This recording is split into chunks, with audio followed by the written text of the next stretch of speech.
This is the player piano brought up to date.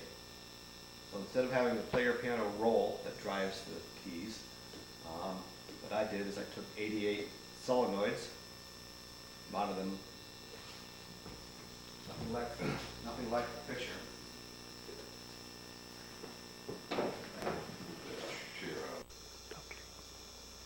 Well, and here they are. So basically, there's 88 solenoids that go up and down, push on the notes, and they're driven electrically.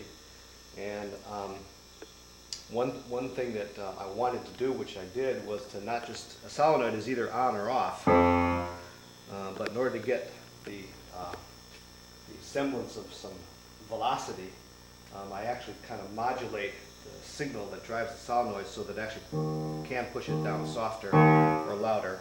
It still doesn't go as loud as a human being that weighs 150 pounds can play the piano, but it goes pretty loud.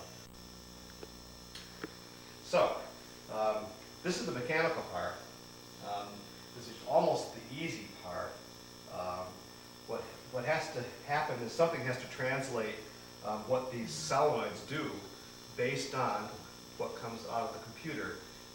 Now the whole opposite end of the thing are MIDI files, which are in abundance. There are millions of them available for free download over the internet of all kinds of styles. I prefer jazz, of course. But there's, probably every classical piano piece ever written is available as a MIDI file on the internet. And a MIDI file is really the equivalent of a piano roll. So a MIDI file, which occupies a tiny little bit of space on your hard disk, is the same thing as having a big boxed piano roll up on your shelf. And I also sometimes go find an internet site that has random music playing, and I'll just hook it up and let it play the piano, so I don't even know what's coming next.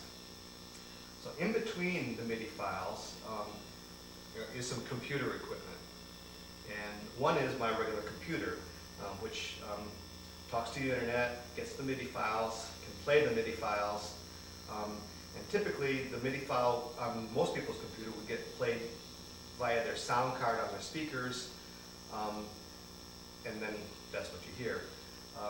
The next step would be to have the computer put out MIDI to a MIDI instrument, and we can go in the other room and look at such an instrument, like a MIDI keyboard, which has a synthesizer built into it, which can produce piano sounds and also other sounds.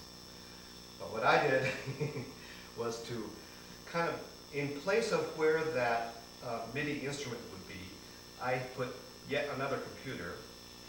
And so my main computer sends MIDI events to the secondary computer. The secondary computer figures out, aha, an E flat's been pressed. I've been told to play an E flat, so that means I have to press this number 23 solenoid down, and I want to hold it there for so long, and I want to push it down so hard, and I have to do all this stuff in real time. So I have a whole computer that's kind of dedicated to do that. Okay, here's the computer equipment. This is my main computer. It's really no different than anybody else's computer. It's a regular Pentium type computer. It's where I do all my little word processing and stuff, and where I talk to the internet. And what I also do have here is a MIDI program that lets you compose and play MIDI files. This one's called Cakewalk. It's one of the more popular ones. Actually, if you want, I can load up a file. I won't. Well,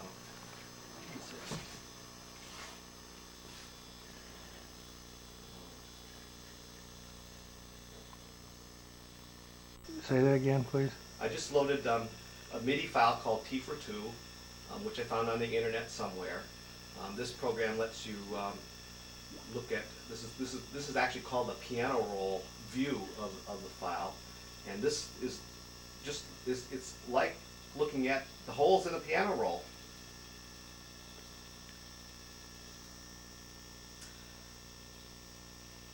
So if I hit play, if I turn the power on in a few other places, it would play the song. Normally you would play the song and it would come out your speakers. Mine comes out the piano.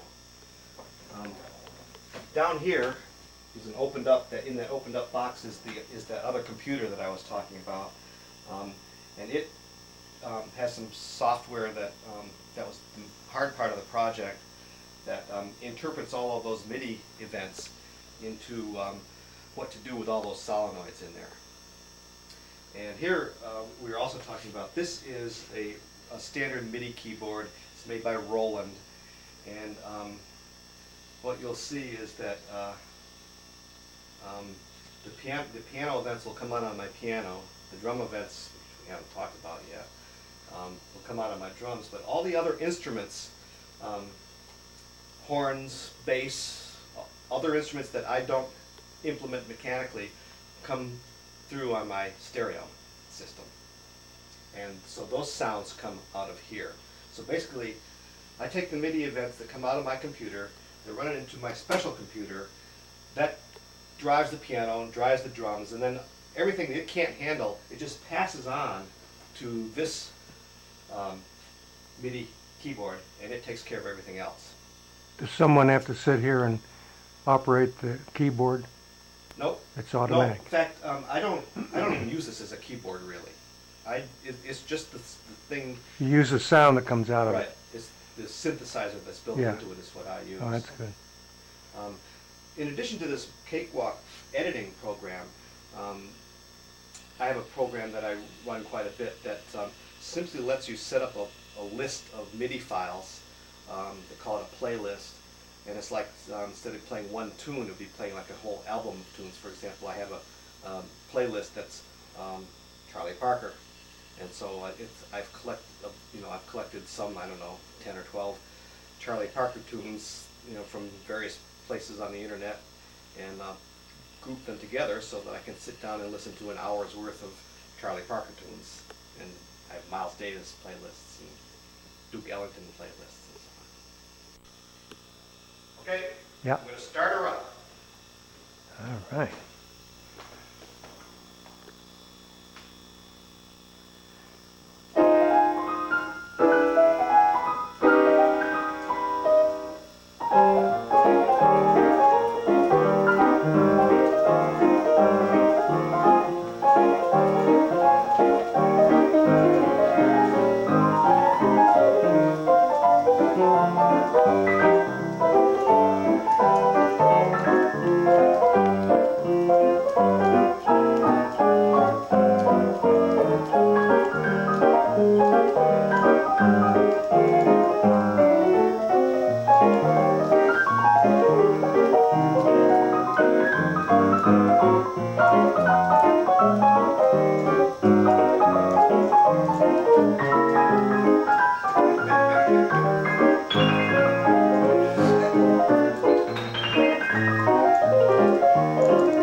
Bravo! And it would, so I'd be doing all my testing and go doom, doom, doom, doom, doom, doom. My poor wife had to listen to this, same note, for doom, doom. Once I got that working, I said, well, now I got to do it 88 times. And so, I drilled 88 holes and I did the circuitry 88 times, but I knew it was going to work. And so, I finally, spent, after, all that mechanical work and stuff, got it put together and turned it on. And very first time, out comes a song. It wasn't quite right, a couple notes were missing, and, like, I couldn't stop laughing. I still laugh. So, now that I got the piano done, I decided to do my drums next, too. So, basically, it's kind of the same idea. I use solenoids to hit all the drums, but with the drum set, they're all different. In the bass drum, there's a great big solenoid that moves a pedal that's actually mounted inside the bass drum. There's solenoids just like the ones on the piano mounted inside the drums that have heads. The cymbals are hit by solenoids that hit up from the bottom. And hit the cymbals that way. There's a hi-hat. I actually have implemented. There's 4 solenoids. Took 4 of them to pull the hat down. And I have a tambourine. And then everything else, horns, bass, things like that, come up my stereo speakers. And so the next piece is going to have one with quite a few horns in it. So let's let her rip, Al.